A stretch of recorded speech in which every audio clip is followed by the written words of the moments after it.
Hi friends, and welcome back to Sew and Let Go. Today is going to be a little bit more technical and practical, and maybe a little bit inspirational, hopefully, because we have been, this is what my part that I've been practicing on. We have been just sewing using the running stitch because it's just kind of in and out, and we've been weaving it in there different ways. This is the first time we changed directions. So I would like to show you how to switch it up if you want to do something a little bit different. And sometimes it's nice to sew within different shapes. And so I'm going to stencil or draw some shapes around this edge because I think that would be kind of fun. And if I don't have a lot of time and I don't want to commit to a running stitch across a particular piece of fabric on my piece, then I may just want to have like a little space. And on Wednesday, I'll share some fiber artists that are really known for this and have really inspired me. So let me put this off to the side. And I want to show you, this is something that I have not started yet. And so if many of you are interested in thinking about this process, then we'll get back to it, and I'll bring it back a different month. I'm not even starting it yet. Originally, this was going to be a piece that was going to be a sewing journal, a stitch journal, if you will. And the idea being that you do it a little bit each day.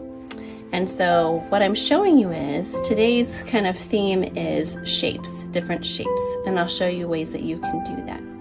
So this is where I took a bunch of different fabrics, and again, you'll see I kind of have a theme. I like kind of the muted colors, and I used a fusible webbing, and I went ahead and drew around the different shapes with some stencils that I have, and cut these out. And this is something that I just kind of ironed on.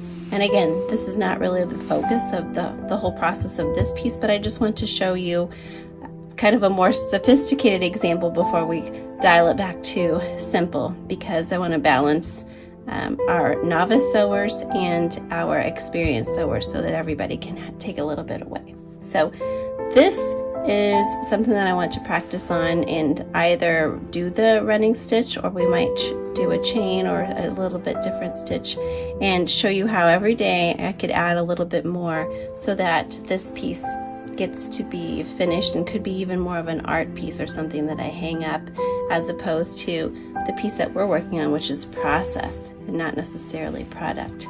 That's really this one too. It's just this one lends itself a little bit more to doing something with it or changing and turning it into something else. So the idea here is shapes. You see a lot of round shapes here, which I've used in that first piece that I shared in one of my earlier videos. But I think we're going to focus on something a little bit more linear or square, because that's what we've been doing so far, working with some rectangles. But the idea here is, I could change different stitches, I could stitch around in the circle, I could come off. It's just kind of ready for anything that I might want to do with it, anytime I want to be inspired. I share that because I really feel like creativity does spark joy and really opens our minds. So for this, again, I said I wanted to draw some little shapes around there. So you can just use found objects from your home. You might have a button or something. You don't have to have any technical tools. You don't have to buy anything. I happen to have this set of, I think it's called a clothing ruler, and I have not used it for clothing at all. Used for sewing do-it-yourself clothing pattern and making designs, which sounds cool and fun, but I have not used it for that yet. There's a lot of different ones. Like this is a, I don't know if you can see that very well, it's still hard, but this is just ovals, different sizes. There's a whole bunch in there. I do not want to do ovals. We just said we were going to do something a little bit more linear. This has some long rectangles.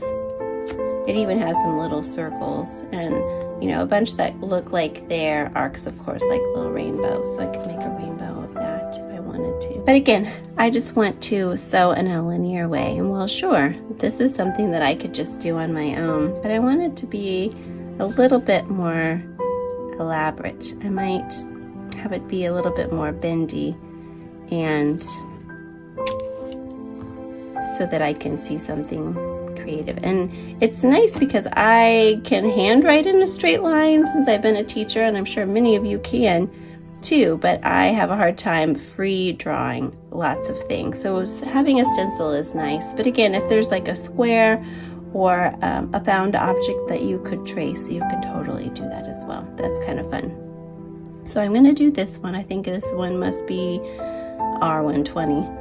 And I'm going to use this friction pen. The cool thing about these, this is, I'm not sure what brand this is, but I use some Friction, and this, I think this is the same brand, but it looks a little bit different. Anyway, when you draw with it, you can see it. It's nice, and I like using ink, this ink, instead of a pencil, but you can find out whatever you like. Pencil would be fine.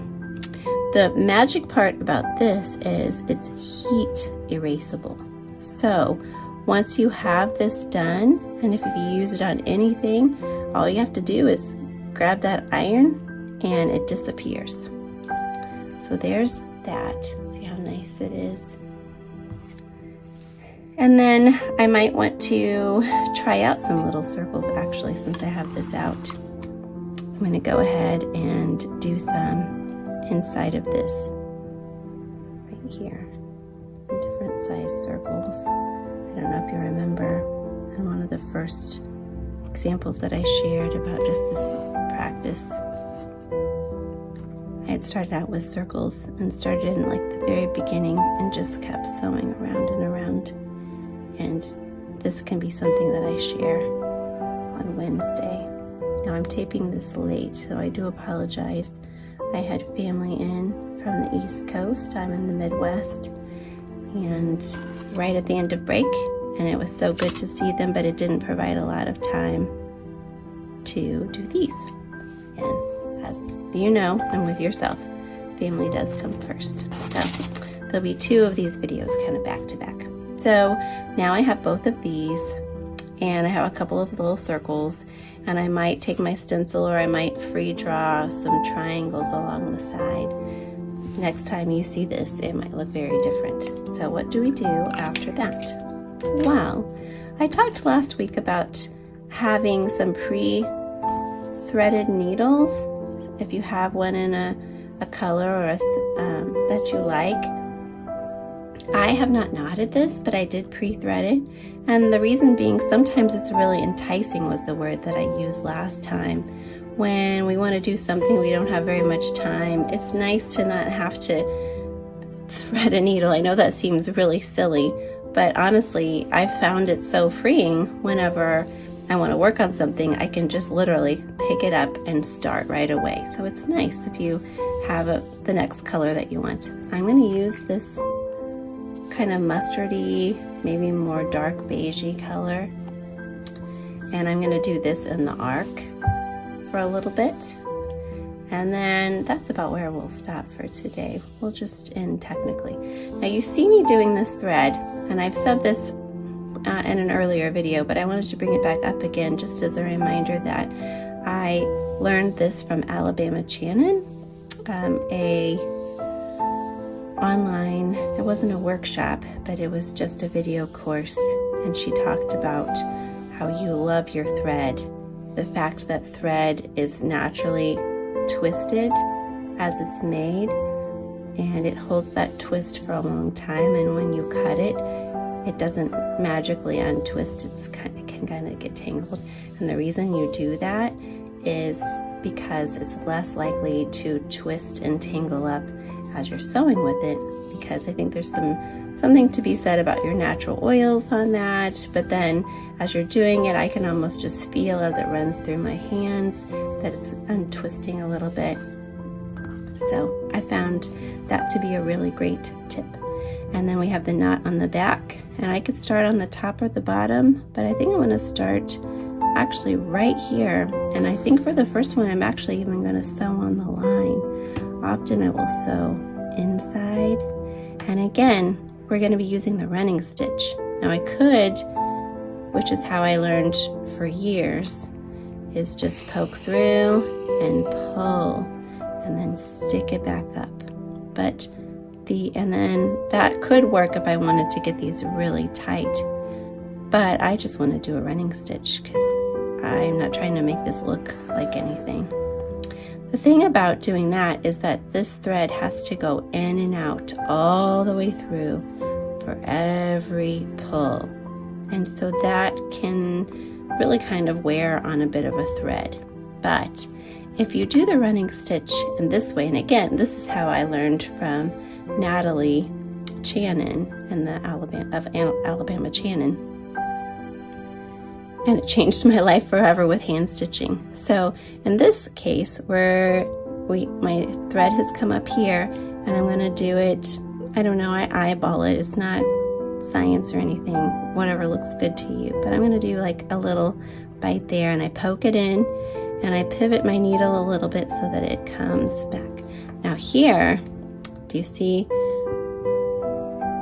how you can see the needle there? So that's important to make sure that it goes through both pieces if you have more than one. If it's one, no big deal.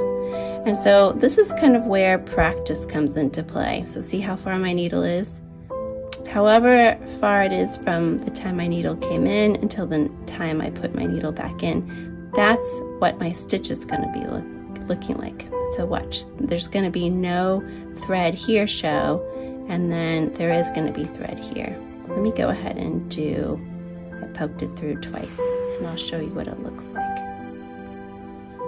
So you can see, so these are a little bit more uniform, and then I have this longer stitch, which I didn't mean to. And yes, I've been doing this for a while, but nope, I'm not perfect.